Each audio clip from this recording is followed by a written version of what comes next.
Commission. Falta নিয়ে বৈঠক চলছে, গোটা ফলতা বিধানসভাতেই হতে পারে হয়তো পুনর্নির্বাচন। এখনো পর্যন্ত সেখানে 32টা বুথে পুনর্নির্বাচনের প্রস্তাব দেওয়া হয়েছে এবং ফলতার মানুষের ক্ষোভ বিক্ষোভ যেভাবে কোথাও বাড়ছে, এটা অসম্ভব কিছু নয় যদি এই রকম সিদ্ধান্ত নেয় নির্বাচন কমিশন যে শুধুমাত্র 30-32টা বুথ নয়, পারলে গোটা ফলতাতেই হয়তো পুনর্নির্বাচন করিয়ে দেওয়া যেতে পারে।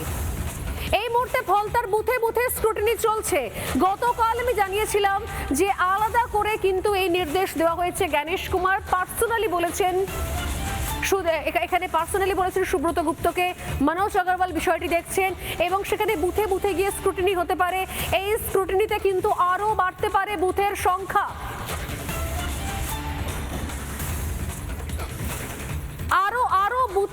আরো বুথে সেখানে ভোট প্রক্রিয়া কোথাও কোনো কারসাজি হয়েছে কিনা তা নিয়ে কিন্তু চরম সিদ্ধান্ত নেবে নির্বাচন কমিশন। এই মুহূর্তে বৈঠক চলছে, বৈঠকের পরে এই সিদ্ধান্ত নেওয়া যাবে। তাহলে ফাইনাল হবে যে ফলতায় কতগুলো বুথে আবার পুনরায় ইলেকশন হবে এবং তার পাশাপাশি অন্য যে জায়গাগুলোর কথা বললাম, অন্য বিধানসভা কেন্দ্রগুলো, সেখানে ইতিমধ্যে বুথ সিলেক্ট হয়ে গেছে। ডায়মন্ড হারবারের কথা বলছিলাম কিছুক্ষণ আগে, ডায়মন্ড হারবারের 4টি বুথে এই মুহূর্তে নির্বাচনের সিদ্ধান্ত নিয়েছে। নানা ধরনের কন্টেন্ট দেখার জন্য লাইক করুন, শেয়ার করুন আমাদের ফেসবুক পেজ, সাবস্ক্রাইব করুন আমাদের ইউটিউব চ্যানেল। পাশাপাশি অন্যান্য ব্রেকিং নিউজের জন্য অবশ্যই চোখ রাখুন রিপাবলিক বাংলায়।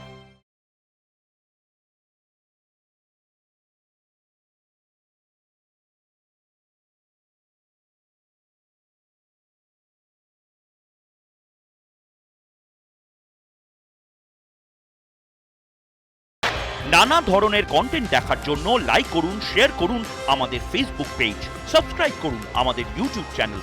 পাশাপাশি অন্যান্য ব্রেকিং নিউজের জন্য অবশ্যই চোখ রাখুন রিপাবলিক বাংলায়।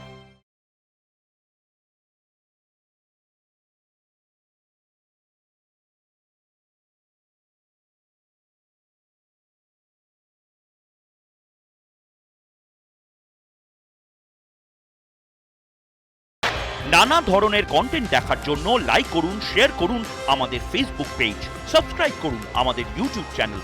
পাশাপাশি অন্যান্য ব্রেকিং নিউজের জন্য অবশ্যই চোখ রাখুন রিপাবলিক বাংলায়।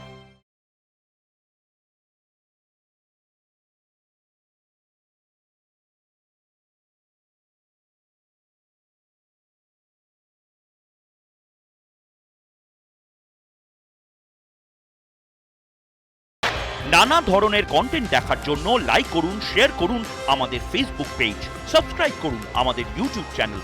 পাশাপাশি অন্যান্য ব্রেকিং নিউজের জন্য অবশ্যই চোখ রাখুন রিপাবলিক বাংলায়।